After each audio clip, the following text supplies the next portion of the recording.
Culture d'Islam par Abdenour Bidar.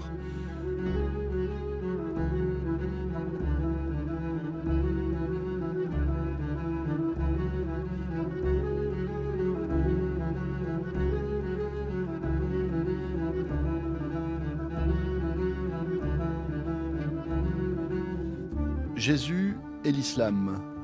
C'est une série documentaire, le titre d'une série documentaire en 7 épisodes. 7 épisodes qui ont été diffusés sur Arte les 8, 9 et 10 décembre 2015. Une série documentaire que l'on doit au travail et à l'investigation de Gérard Mordillat et de Jérôme Prieur. Messieurs, bienvenue dans Culture d'Islam. J'étais très excité à l'idée de vous inviter parce que s'il est un beau sujet, eh bien celui-ci en est un. Jésus et l'islam, quelle est la place de Jésus, pas seulement dans le Coran d'ailleurs, dans l'islam, à commencer par la place que Jésus occupe dans le Coran bien entendu, mais avant même d'en arriver au thème, je voudrais que vous nous confirmiez que la diffusion sur Arte de votre série a été vraiment un succès d'audience.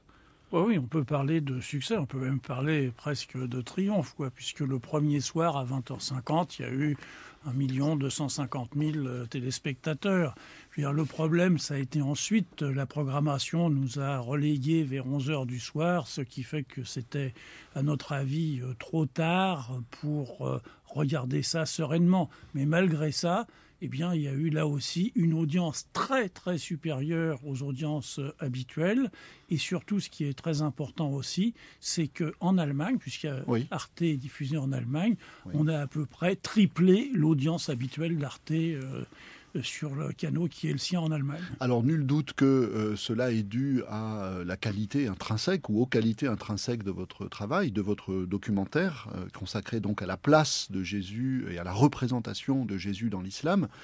Forcé sans doute aussi de constater ou de reconnaître que tout ce qui aujourd'hui concerne l'islam et permet de réfléchir sur l'islam attire forcément beaucoup d'auditeurs ou beaucoup de spectateurs, étant donné qu'il y a tellement dans nos sociétés occidentales d'inquiétudes qui se cristallisent, et de méconnaissances. Et donc c'est effectivement, d'ailleurs ça a été un des enjeux, je pense. Vous allez nous en parler avant même de foncer vers les thématiques de votre documentaire. On va parler des enjeux, c'est-à-dire de l'intention qui a été la vôtre. Là, vous parlez, Gérard Mordillat, vous parlez de l'ignorance autour de l'islam. Oui, il y a une très grande ignorance occidentale vis-à-vis du Coran et de l'islam en général, puisque ce qui est mis en avant de façon contemporaine, ce sont plutôt des slogans de groupes qui se réclament de l'islam, mais qui n'ont rien à voir ni avec le Coran, ni avec la tradition littéraire. Donc, c'est un texte qui est loin de nous, ce n'est pas notre culture, ce n'est pas notre langue, c'est une forme qui peut paraître très surprenante, et en même temps, ça nous appartient. Et alors, vous avez choisi pour aller au-delà de cette ignorance et de ces incompréhensions autour de l'islam, je dirais, d'aller directement dans le dur, c'est-à-dire qu'au lieu de faire quelque chose de très esthétique et d'un petit peu léger au niveau du contenu, vous avez choisi d'interroger méthodiquement un très grand nombre de chercheurs. Donc c'est un documentaire, une série de documentaires particulièrement exigeante, puisque c'est à chaque fois la voix argumentative d'un certain nombre d'historiens, de sociologues, de philologues, etc., qui nous introduisent dans l'univers coranique et dans l'univers de la représentation du Christ. Pourquoi ce choix de quelque chose qui peut paraître aussi, qui est très sobre, mais qui peut paraître aussi austère ? Je crois que nous ne venons pas de nulle part, c'est-à-dire que nous n'avons pas fait ce film sur le Coran, ces 7 épisodes de série sur le Coran, en nous réveillant et un beau jour en nous disant qu'est-ce qu'on peut faire, je sais pas quoi faire. Non, ça s'est pas passé comme ça. C'est très étrange. Non. Plutôt, ça fait à peu près 20 ans qu'on nous suggère de nous intéresser au Coran, parce que, je dis 20 ans, il y a 20 ans, nous avions commencé à préparer une série que nous avons réalisée depuis, Corpus Christi, sur les débuts du christianisme, sur la transformation de la figure historique de Jésus en Jésus-Christ. Et cette série, ensuite, a donné naissance à 2 autres séries, L'origine du christianisme et l'Apocalypse, pour aller jusqu'à la constitution du christianisme comme religion officielle de l'Empire romain au IVe siècle, à la fin du IVe siècle. Et donc, en terminant cette série, il y a, je ne sais plus, en 2008, nous avons été très frappés de lire, je me souviens, un livre d'un chercheur allemand qui s'intitulait « Qui sont les chrétiens dans le Coran ?» Et donc, nous avons lu ce livre en nous disant « Tiens, c'est bizarre, ça rejoignait une préoccupation que l'un des chercheurs, plusieurs chercheurs, mais l'un des chercheurs nous avait amené à examiner avec attention. » Le chercheur, c'est un chercheur de Jérusalem et d'Oxford qui s'appelle Guy Strumza, qui est un historien des religions, qui fait de l'histoire comparée des religions, et qui nous avait alerté sur le fait que les parents pauvres de l'histoire du christianisme, les judéo-chrétiens, ceux qui restent fidèles à la Torah, qui croient en Jésus comme Messie, mais qui restent fidèles à la Torah, qui sont les perdants de la bataille intellectuelle et théologique que vont gagner les disciples de Paul, que ces chrétiens étaient appelés nazaréens dans l'évangile de Jean, dans les actes des apôtres, et que les nazaréens étaient aussi la dénomination de ceux que l'on traduit souvent par le mot chrétien dans le Coran. Et donc, ça vous avait alerté, ça nous a alerté. On s'est dit, tiens, mais est-ce que le dernier surgeon de cette histoire ne se trouve pas en Arabie? Et c'est comme ça que l'histoire a commencé.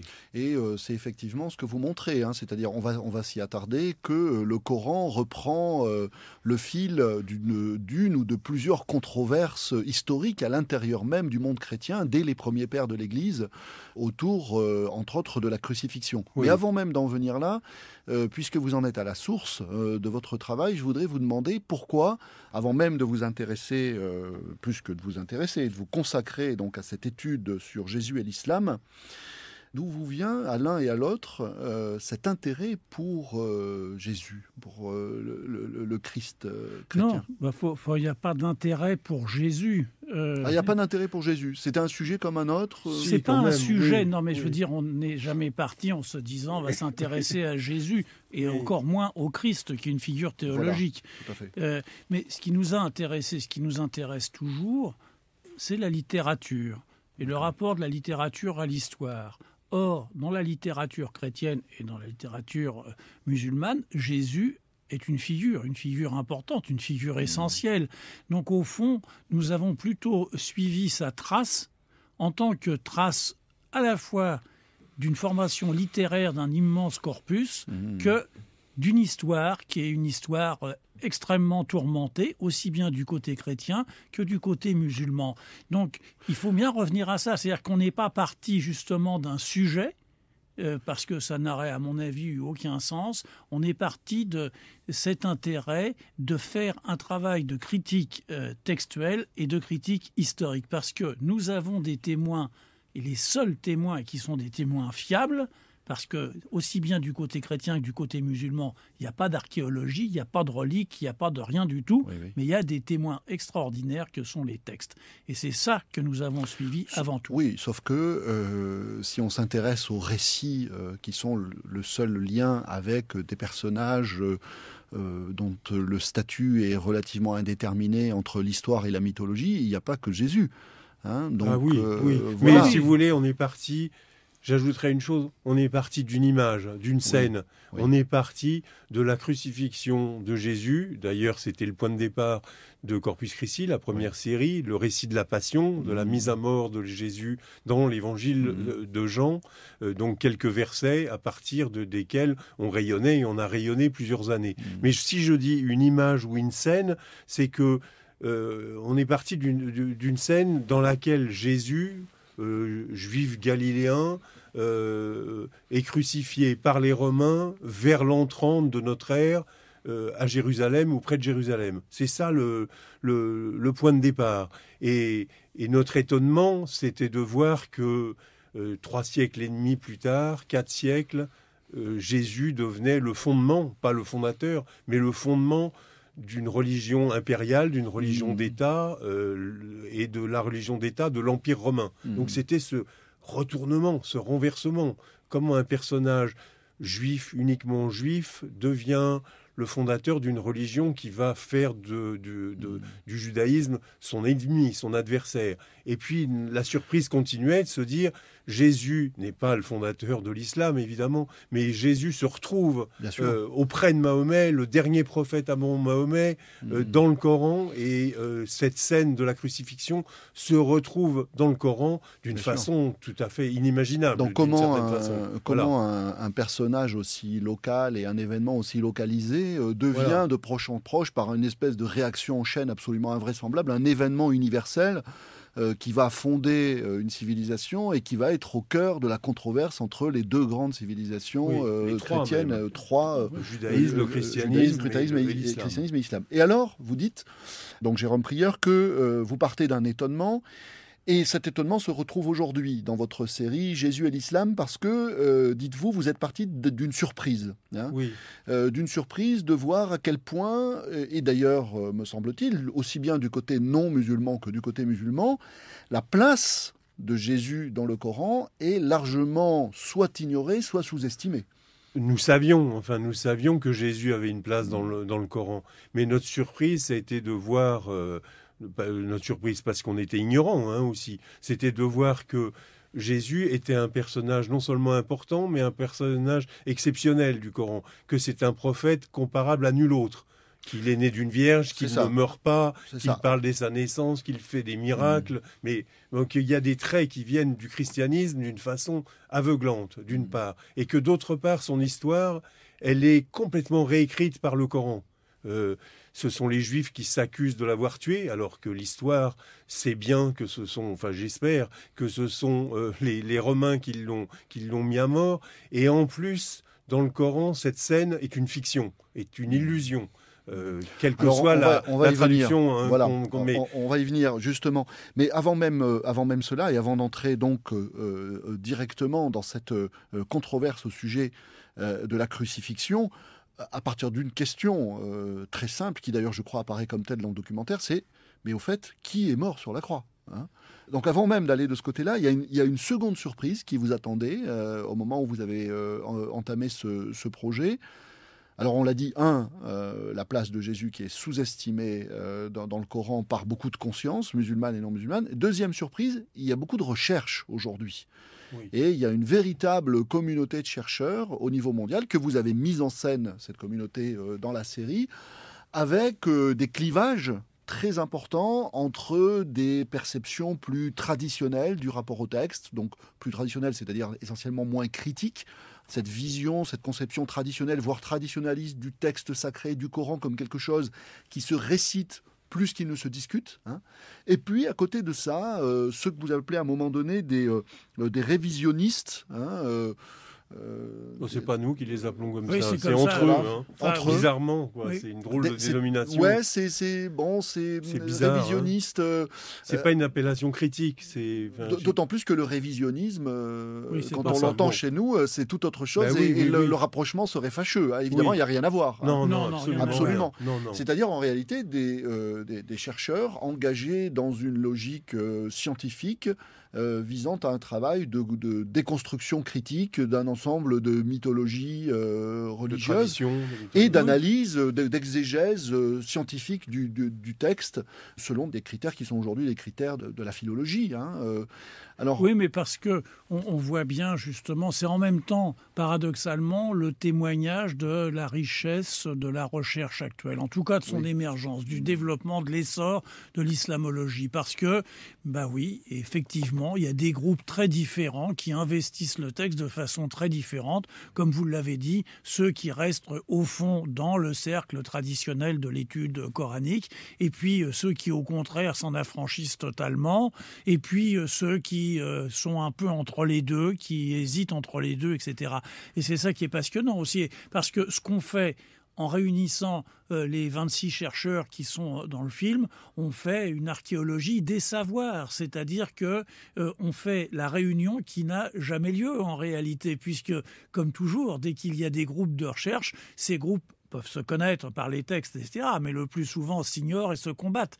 Or, grâce à la série, on peut voir l'état très exact de la recherche aujourd'hui. Mais je voudrais rajouter une chose. Je crois que la diversité des positions, pas seulement des points de vue, mais des positions, et en tout cas le côté finalement, malgré nous, représentatif des deux courants principaux ou des deux ou trois courants principaux qui s'activent, œuvrent à la recherche aujourd'hui, montre pourquoi la série a eu ce succès, ce retentissement, cette audience, et pourquoi, c'est même quelque chose qui m'étonne, mais nous étonne, je crois, pourquoi cet accueil a été plutôt tranquille, intéressé, reconnaissant, mais tranquille. Enfin, pour le moment, il n'y a pas eu de levée de bouclier, etc. Parce que, justement, je pense que dans la série, il y a du fait de la présence de chercheurs, d'historiens, traditionnalistes. Enfin, il y a une place pour tout le monde. Enfin, et puis, c'est un débat qui est complètement dépassionné, qui se mène Absolument. de façon complètement sereine, etc.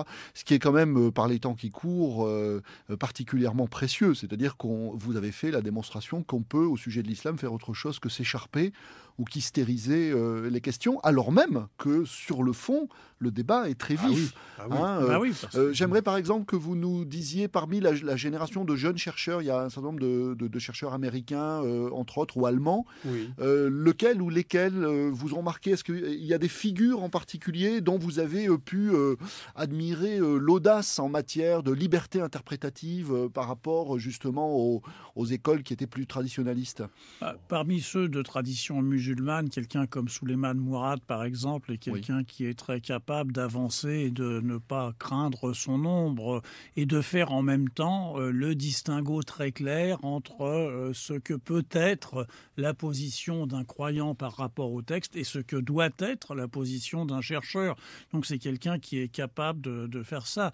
Et puis, bien entendu, dans des chercheurs qui ne sont pas de tradition musulmane, quelqu'un comme Gabriel Saïd Reynolds, l'américain, est aussi tout à fait en pointe. D'ailleurs, c'est une des choses pour lesquelles il est critiqué, parce que à analyser la place qui n'est pas périphérique mais centrale du judéo-christianisme et du christianisme, à la fois sur l'émergence de Mahomet et sur les premières sourates du Coran, fait qu'il est évidemment accusé de christocentrisme et choses comme ça. Mais encore une fois, il faut se rendre à l'évidence. Alors, Jésus occupe cette place singulière à l'intérieur du Coran. Voilà. Là, justement, c'est ce que je voulais vous demander d'expliquer, c'est-à-dire en quel sens précis est-ce qu'on le taxe de christocentrisme? Christocentrisme, parce que justement de remettre dans cette histoire du christianisme et du judéo-christianisme. Parce que la doctrine, si je puis dire, musulmane, c'est que tout ça est venu de rien, que Mahomet était en face de païens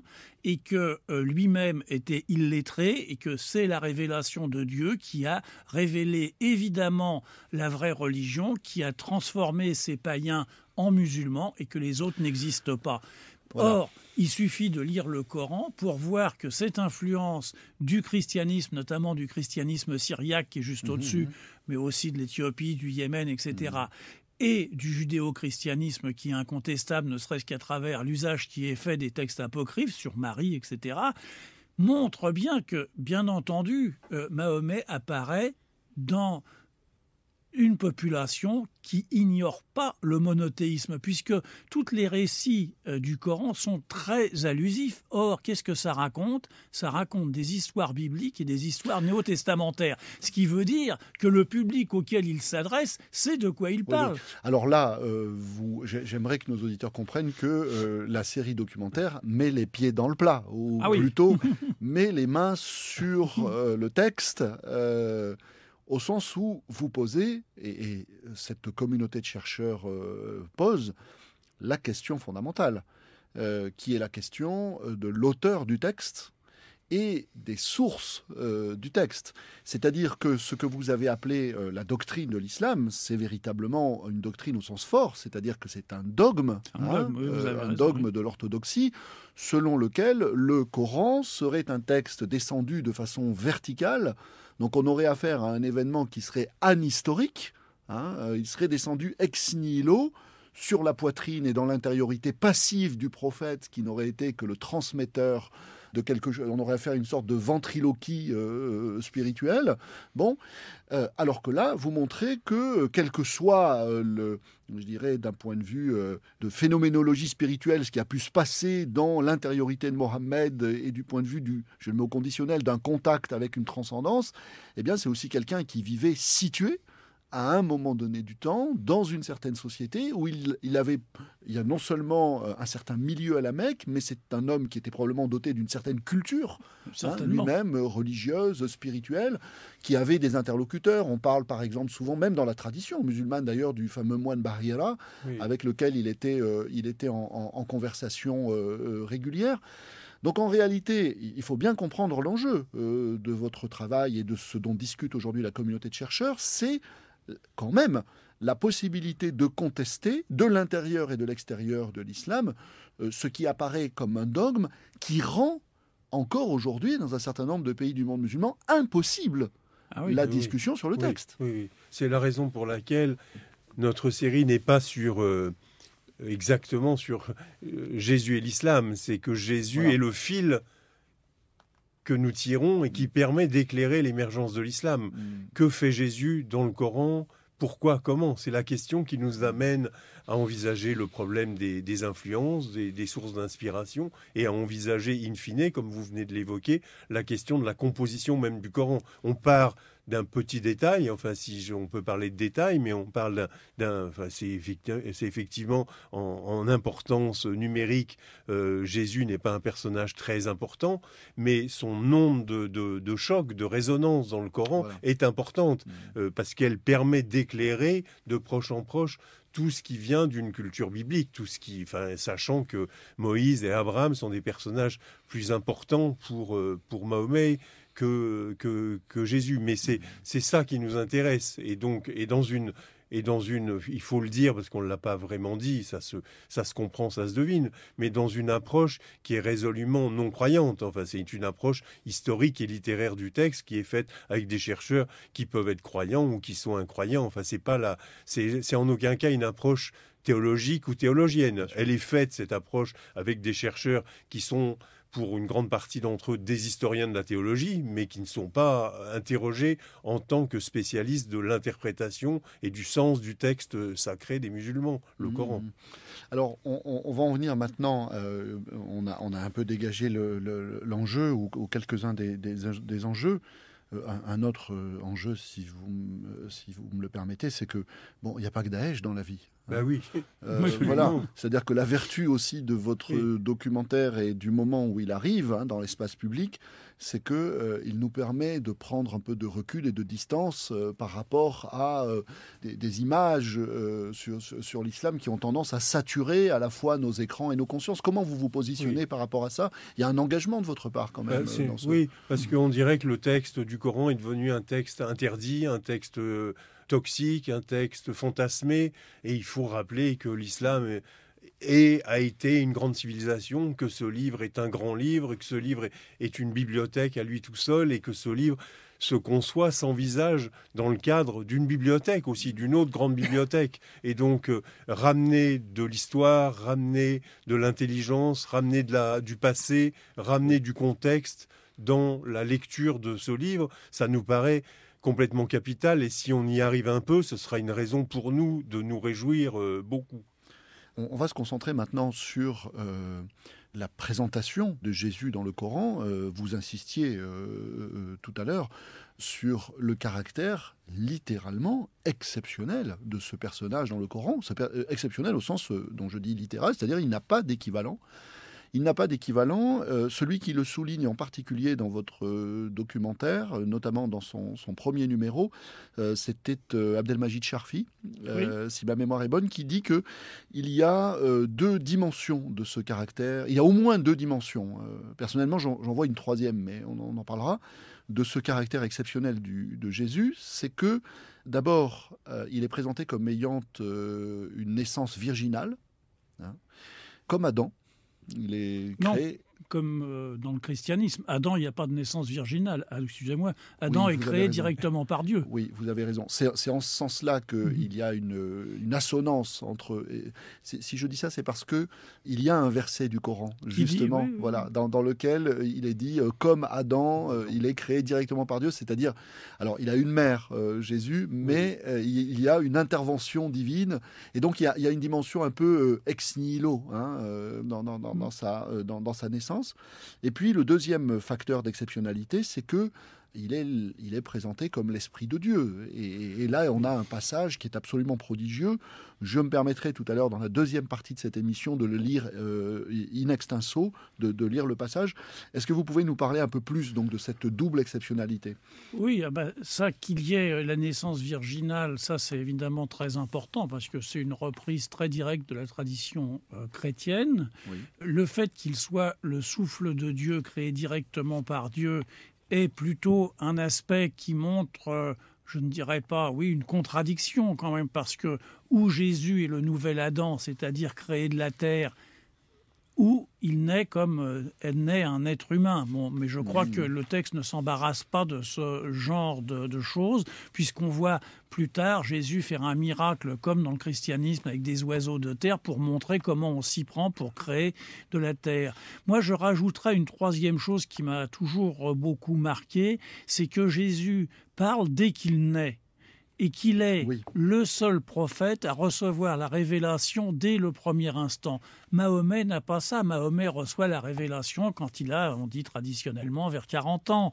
Il n'est pas question de ça, ni pour Moïse, ni pour Abraham, qui sont tous des hommes adultes. Jésus, il naît et il la révélation. Et ensuite, il fait des miracles, etc.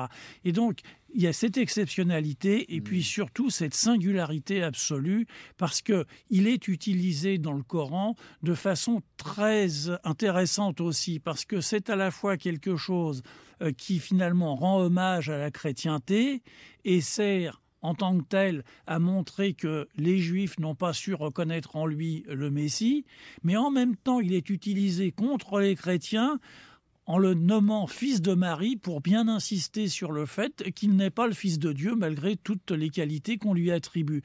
Donc on voit qu'il y a là un double usage de Jésus de la part des auteurs du Coran, je ne sais pas duquel, enfin disons comme dirait Mehdi Azaïès, de la locuté de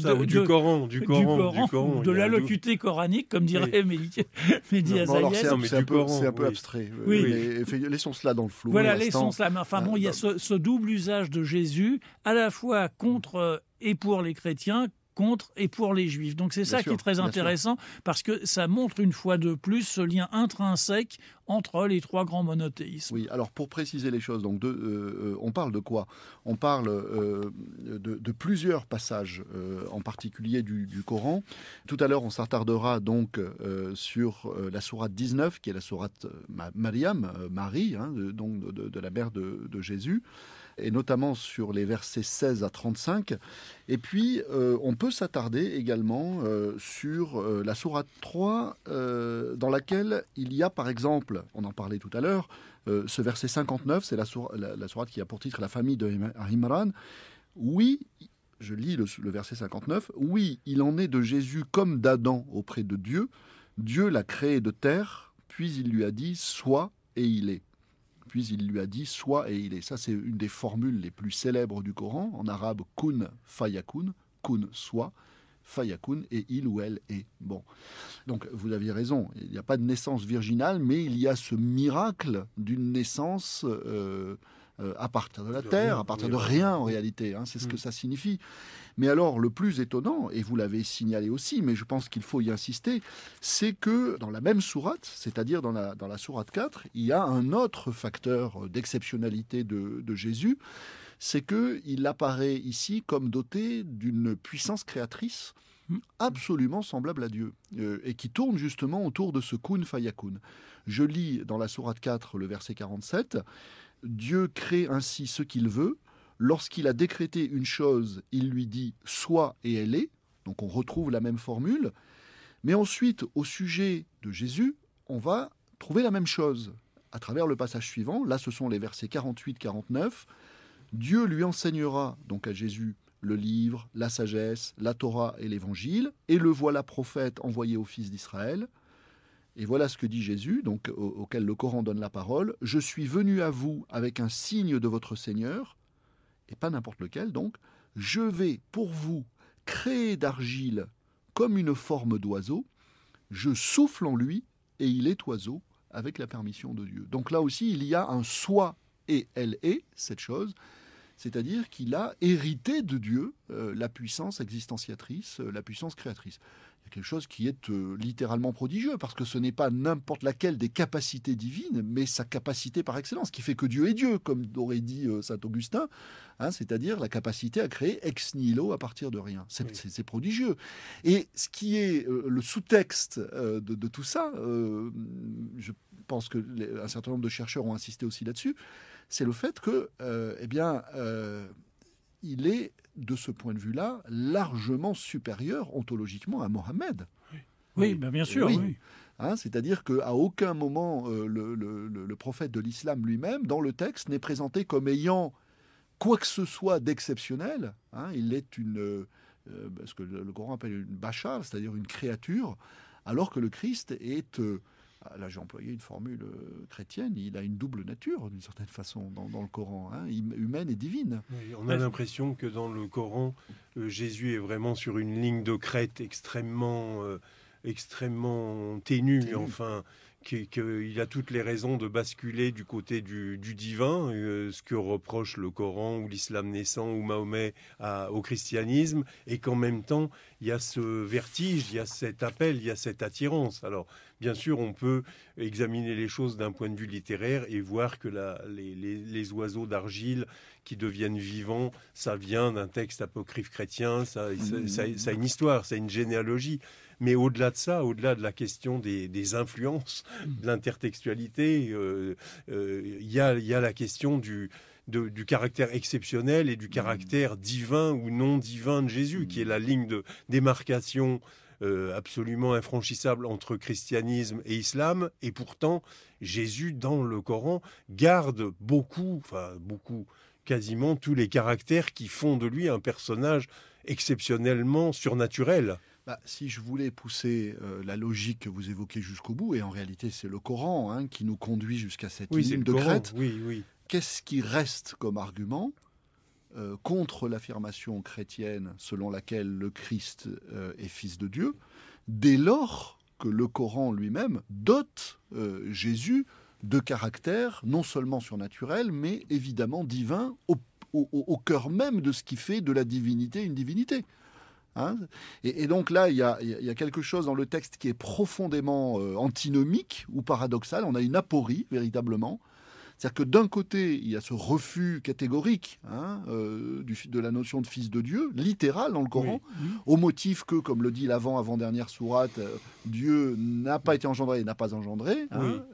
Mais en même temps, le Christ est né de l'union de Marie avec, c'est la sourate qu'on évoquait tout à l'heure, Marie reçoit la visite de l'Esprit de Dieu sous la forme d'un homme parfait. Oui. C'est ça la lettre du Coran, c'est extraordinaire. Mais je crois qu'il faut aussi se méfier d'une chose, c'est que, bien entendu, quand on lit ça côte à côte, on se dit c'est incohérent, c'est paradoxal, etc. Mais je crois que justement, c'était pas fait pour être lu côte à côte. Je crois que ça témoigne aussi, mais on pourrait dire la même chose de la part de la tradition évangélique, d'une lecture fractionnée, c'est-à-dire que les prêcheurs lisaient tel morceau, puis expliquaient tel morceau. Il n'y avait pas de lecture continue du début à la fin, ou alors il y avait une récitation, et à ce moment-là, la récitation en tant que telle prenait le pas sur toute interprétation. Mais si on lit les textes, regardez l'exemple toujours que j'ai en tête, moi dans l'évangile de Matthieu, il y a la fameuse citation d'Isaïe où la jeune femme, qui est devenue la Vierge, accouchera d'un fils qui s'appellera Emmanuel. Le verset suivant, il s'appelle Jésus. Alors on se dit quoi ? La Vierge, elle n'en a rien à faire de ce que dit Dieu, elle est sourde, elle s'en fout.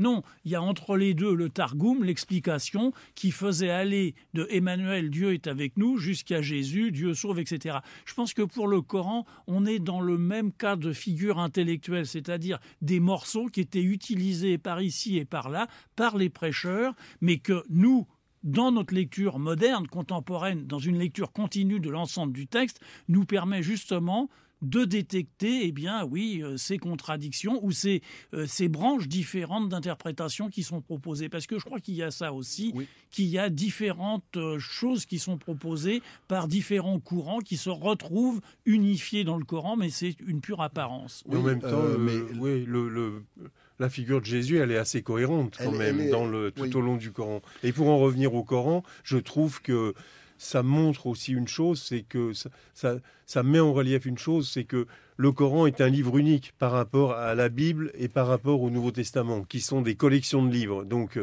il y a un livre unique qui définit beaucoup plus précisément ce à quoi doit croire le croyant, d'une part. Et ça montre aussi, à mon avis, une autre chose, c'est que Mahomet, c'est que l'auteur du Coran est un exégète aussi, et quelqu'un qui est rompu non seulement à la lecture ou à l'audition des textes qui viennent de la tradition juive et judéo-chrétienne, mais que c'est aussi quelqu'un qui a une grande faculté de transmission, d'invention, de transformation. Et ça, à la fois transmission et réinvention. Oui, c'est un créateur.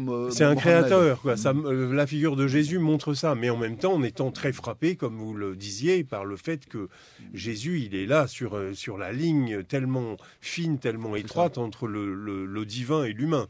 Alors peut-être qu'il faut se souvenir de notre ami Abdelwahab Medem, pour qui Mahomet, la grande caractéristique de Mahomet, c'était d'être comme Marie, comme la mère de Jésus, d'être le réceptacle de la révélation.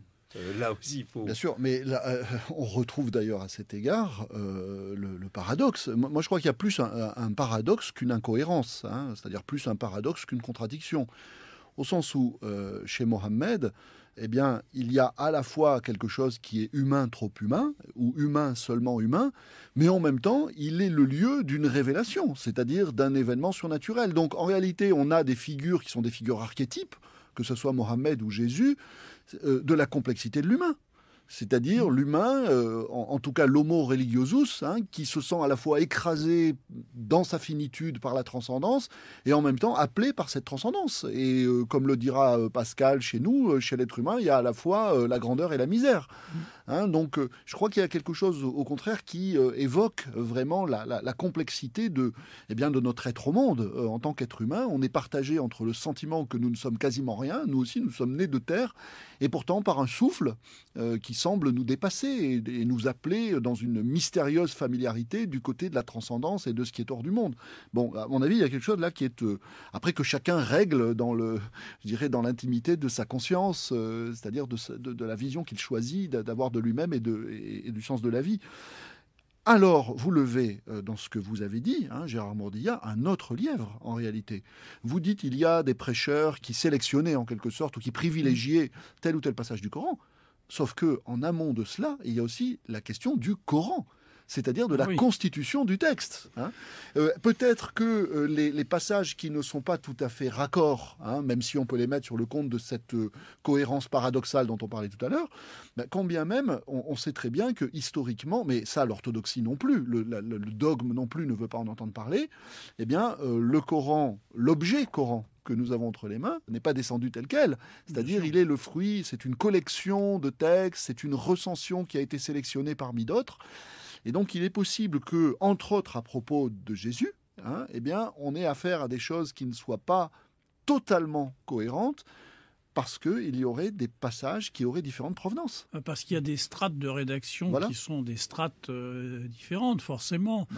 Mais d'ailleurs, ce qui est intéressant, c'est de voir que la tradition musulmane elle-même, les hadiths ou la sira, témoignent justement de ces évolutions du texte, puisqu'on voit, par exemple, le calife Omar reprendre des morceaux du Coran qui ne lui conviennent pas pour les changer, que la tradition témoigne que Othman, qui a suivi Omar, a refait ça aussi finalement selon ses vues et a fait disparaître tout ce qui n'était pas son Coran, et plus tard que Abdelmalik, le 9e successeur de Mahomet, lui à son tour a fait disparaître ceux qui n'étaient pas le Coran tel qu'il voulait qu'il soit. Puis on sait qu'il y avait d'autres Corans de compagnons de Mahomet comme Massoud, etc.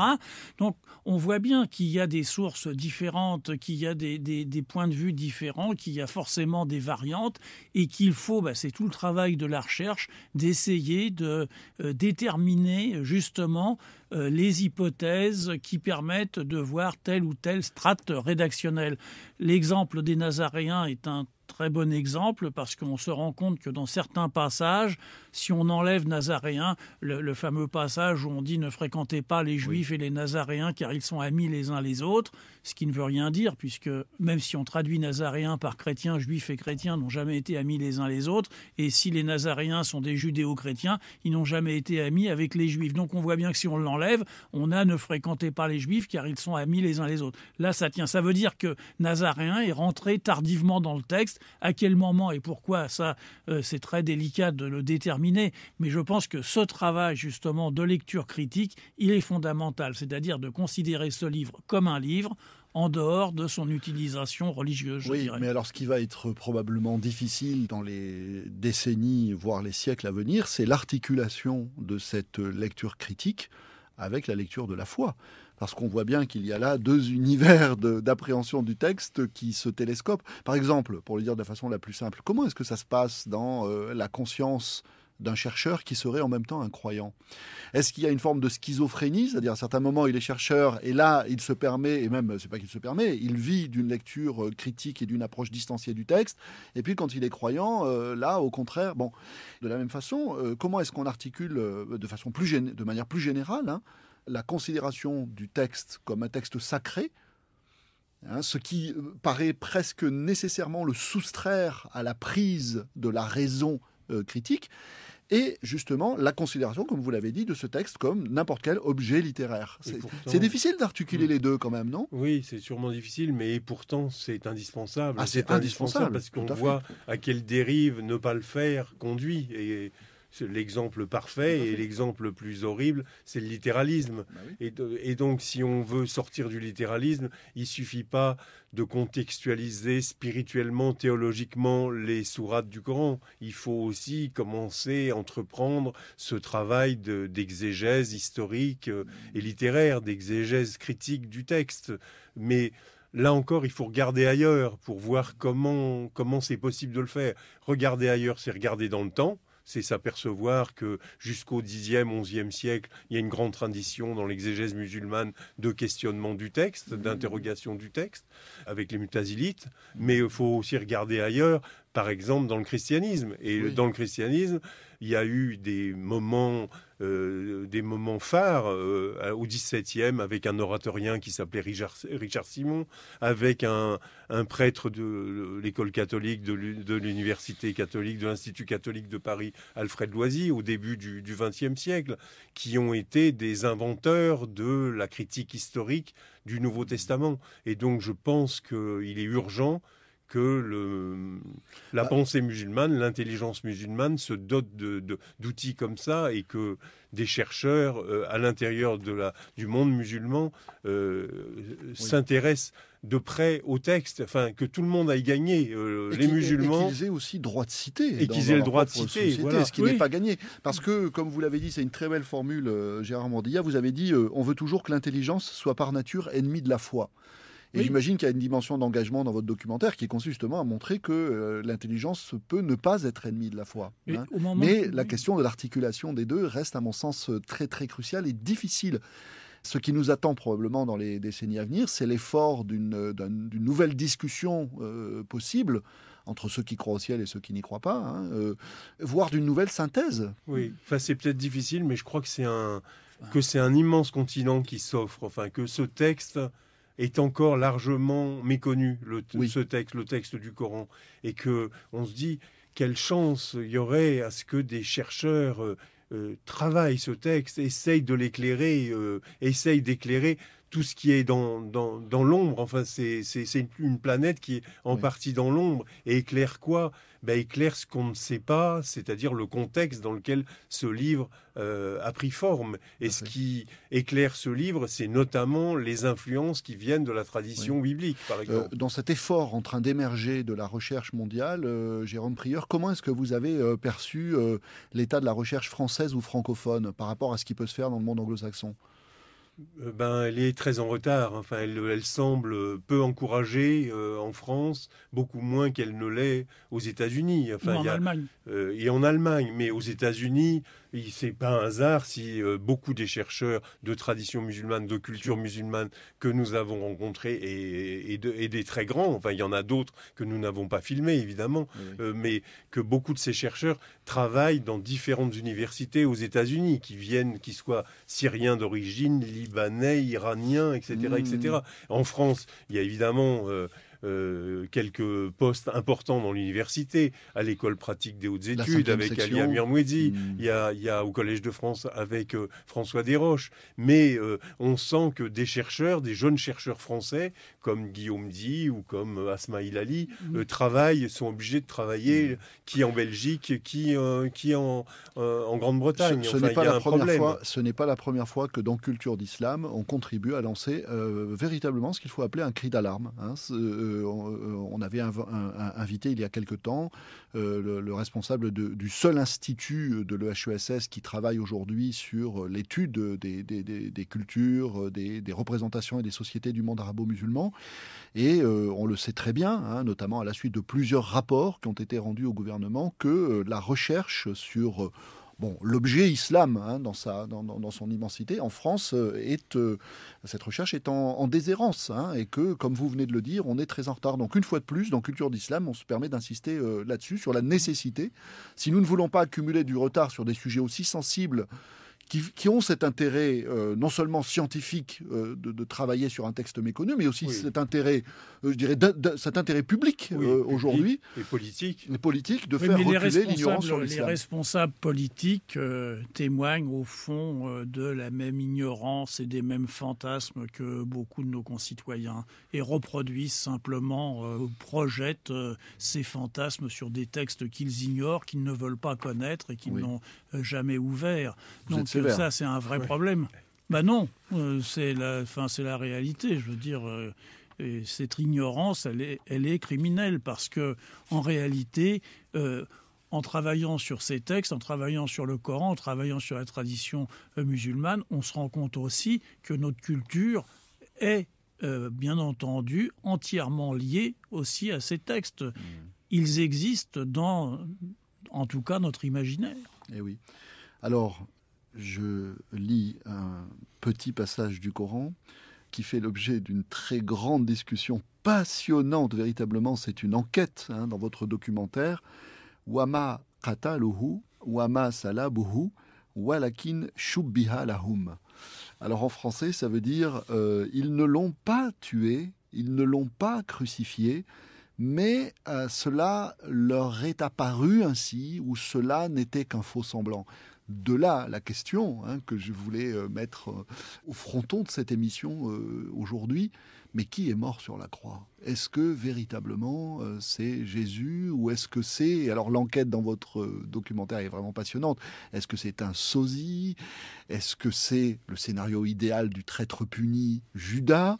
Est-ce que c'est ce fameux Simon de Cyrène dont on parlait notamment les évangiles de Matthieu et de Marc ? C'est absolument génial de suivre l'enquête menée par les chercheurs. Vous avez dû vous régaler à ce moment-là. Dans le livre qu'on a publié au Seuil, qui s'appelle Jésus selon Mahomet, qui prolonge, qui développe le travail qu'on a fait pour cette série, on ne sait plus à explorer les différentes hypothèses que les exégètes musulmans ont développées, ont défendues, et notamment en lisant Tabari et en voyant qu'il y avait une morphologie comme ça du substitut de Jésus. Ça pouvait être un disciple, ça pouvait être quelqu'un pris au hasard, ça pouvait être le traître, enfin, que l'imagination, comme dit Gabriel Saïd Reynolds dans l'un de nos films, a été à son comble pour savoir qui a été crucifié. Mais ce qui est intéressant, c'est de voir que le Coran ne pose pas la question. Le Coran fait état de cette illusion, de ce faux semblant. Mais pour autant, le Coran, le texte du Coran, ne dit pas que quelqu'un a été crucifié ou que quelqu'un aurait été crucifié à la place de Jésus. Donc on voit bien avec ce petit épisode comment l'interrogation exégétique, herméneutique, elle est extraordinairement riche. Et elle reprend une vieille tradition, une vieille controverse chrétienne qui est ouverte au moins depuis Irénée. Au IIe siècle, oui. Même voilà, avant. l'évêque de Lyon, même avant, par le docétisme. Par le docétisme.